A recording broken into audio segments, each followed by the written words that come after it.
Ils se croient au-dessus des lois. Les lobbies d'Amazon dans le viseur des eurodéputés. Amazon n'en finit pas de jouer à « arrête-moi si tu peux » avec le Parlement européen. Alors que la Commission Emploi et Affaires sociales du Parlement européen devait organiser une mission entre le 18 et le 20 décembre dans des entrepôts d'Amazon en Allemagne et en Pologne, le géant du commerce en ligne a décidé de garder porte close.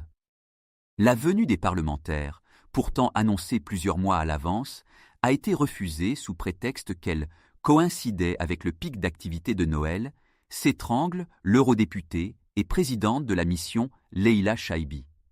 Amazon se croit au-dessus des lois. Le temps où l'on pouvait s'enfermer dans son château avec ses serfs est fini depuis longtemps. La numéro 1 des insoumis à Bruxelles s'attaque désormais aux petits badges marrons qui permettent aux lobbyistes d'entrer dans le caprice des dieux, comme dans un moulin, selon elle.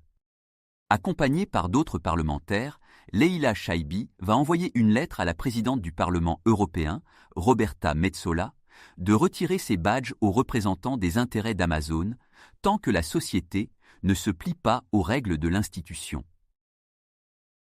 Trop de badges et pas assez de réglementation. Les activités de lobbying de la société américaine ont en effet explosé ces dernières années. Alors qu'elles étaient estimées à environ 450 000 € en 2013, Amazon dépense aujourd'hui près de 3 millions d'euros dans la représentation d'intérêts auprès des institutions européennes, selon les données du registre de la ATVP, Haute Autorité pour la transparence de la vie publique.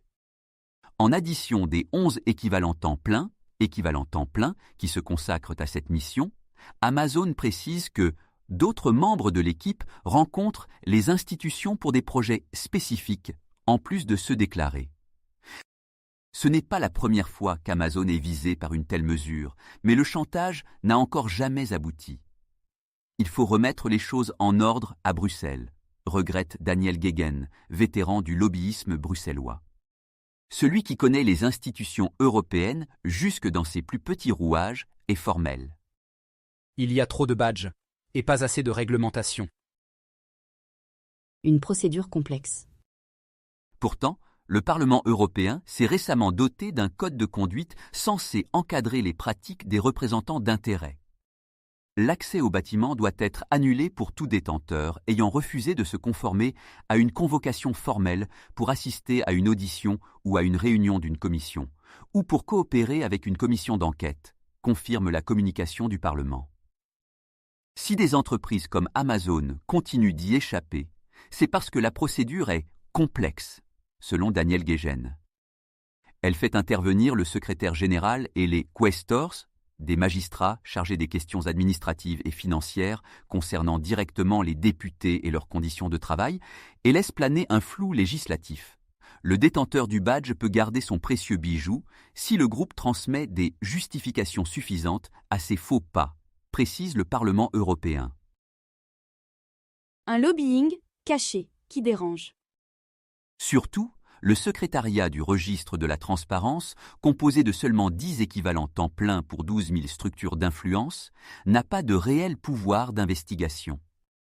Alors qu'Amazon, comme d'autres big tech, est aussi dans le viseur des parlementaires pour sa pratique d'un lobbying caché qui ne dit pas son nom. Dans les formes plus discrètes de l'influence, on retrouve notamment les campagnes de astroturfing, utilisation de techniques de propagande manuelle ou algorithmique à des fins publicitaires, politiques ou de relations publiques.